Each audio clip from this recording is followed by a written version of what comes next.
Hey everybody, it's time for another Pick a Stick Challenge page for April of 2017.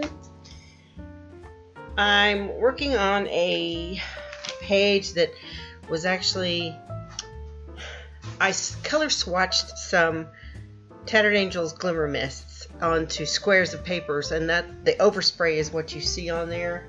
Don't know if I'm going to allow any of that to show through, but I'm going to put a light coat of gesso over it just to tone it down, just in case. Then I'm going to use a combination of some sheet music, some torn up kind of vintage looking bags, pieces of that, and I'm just going to attach those all over with some matte gel medium. This is just to give it some little bit of texture. These may or may not show through. I'm not sure how much layers of stuff I'm going to put on here. I know I'm going for something kind of old, vintage, patina, browns and blues. That's what I have in my head anyway, so we'll see if we get there. So a lot of this may not even show up. The majority of it is for texture and to cover up some of that red and yellow and orange that's underneath there, because I have a feeling I don't want it to show through.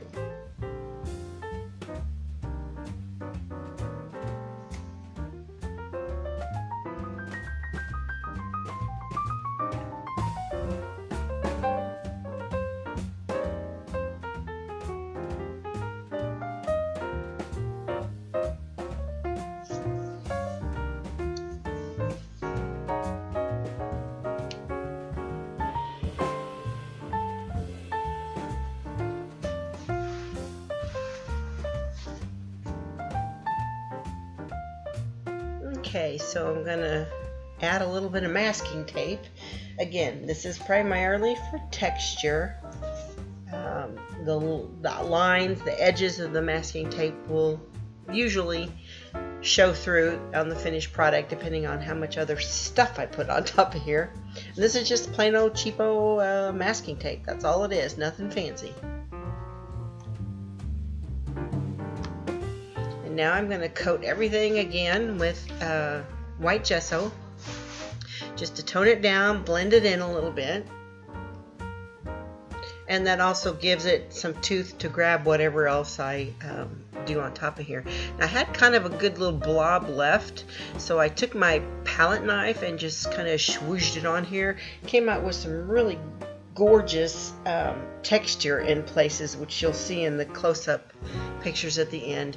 Now I'm adding some Tattered Angels Glimmer Mists. I believe this is Suede, and then the bluish one is called Patina, and later on you'll see me use another blue one that's called, I think it's called Turquoise Blue. And this is just to kind of get that color scheme going that I had in mind. And the color scheme came from the other elements that I'm using. We're supposed to use an old greeting card. And I actually have a card that came in with an order from Stencil Girl Products. And I thought it was really cool at the time when I got it, so I hung on to it. And the colors on it and some of my other little pieces are what's dictating what I'm doing here. So I'm kind of spraying extra and letting it run and drip.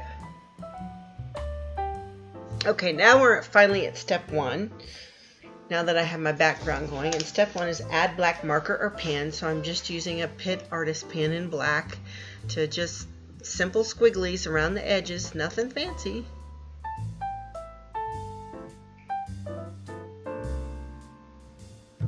Alright, so there you see my postcard that I'm using. And then step two is actually use a crimper or something corrugated, and I have that piece of corrugated packing materials there, and that's what I'm going to attach. And it will actually kind of peek out from behind a couple of other things. Just attaching it with some matte gel medium, and I'm going to spray it with a little bit of the Glimmer Mist as well, just trying to blend things in together.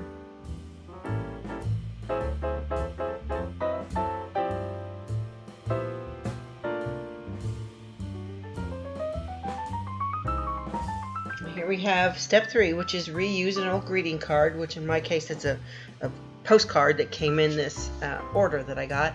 I roughed up the edges with my distressing tool, I guess is what it's called.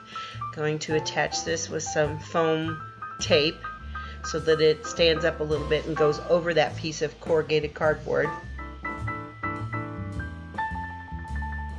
Alright, now step 4 is draw big. And I didn't want to draw with something that was going to overpower it, so I got out a gold metallic jelly roll pen and just did big, loose, swirly, circly things all over the place, and that's my draw big.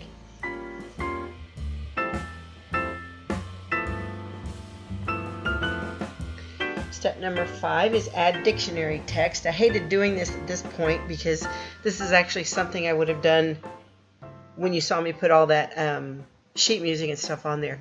So I just pulled out just 2 pieces, and I'm going to kind of have them peeking out from the postcard.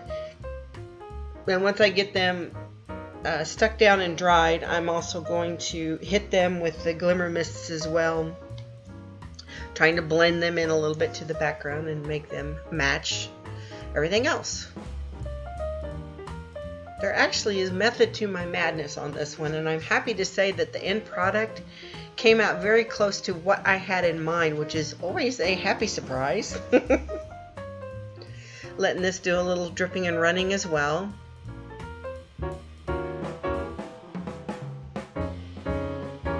You notice I covered the postcard up. The postcard is very slick, glossy material, and so I didn't want anything to get on top of there and either not do what I wanted it to do or just not work at all. So, okay, this is step 6, use something from the opposite season. So I pulled out a snowflake stamp.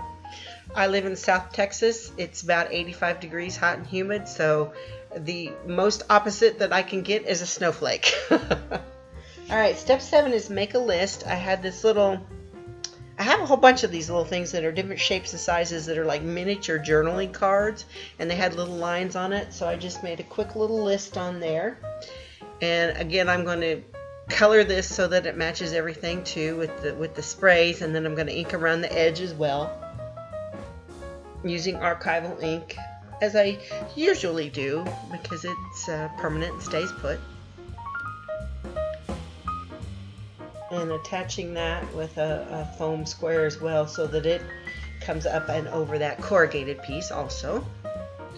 Alright, step number 8. This never works really well for me. Step number 8 is use gel medium or gesso to create a resist image. So I just took the end of my paintbrush and dipped it in my gel medium and made a series of dots in 3 different places. This just, it just never works very well for me as a resist, but because I usually over dry it and it bubbles up a little bit, it adds good texture. So I sprayed over it with some of the turquoise blue glimmer mist, and then tried to dab it off the gel medium. Okay, this is step 9. Make a grid of circles, squares, or objects. And I'm using another one of my metallic jelly roll pens and just making little grids of circles in 3 different places. Hard to see here, but you'll see it in the close-up at the end. And then step 10 is to add something that another artist gave you, or Happy Mail.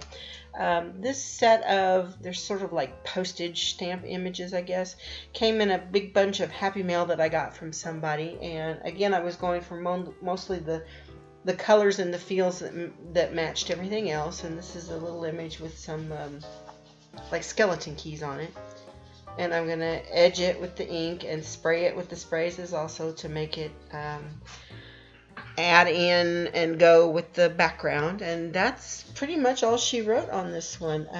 I liked the way it turned out, and I'm glad I held on to that postcard that came with my Stencil Girl order.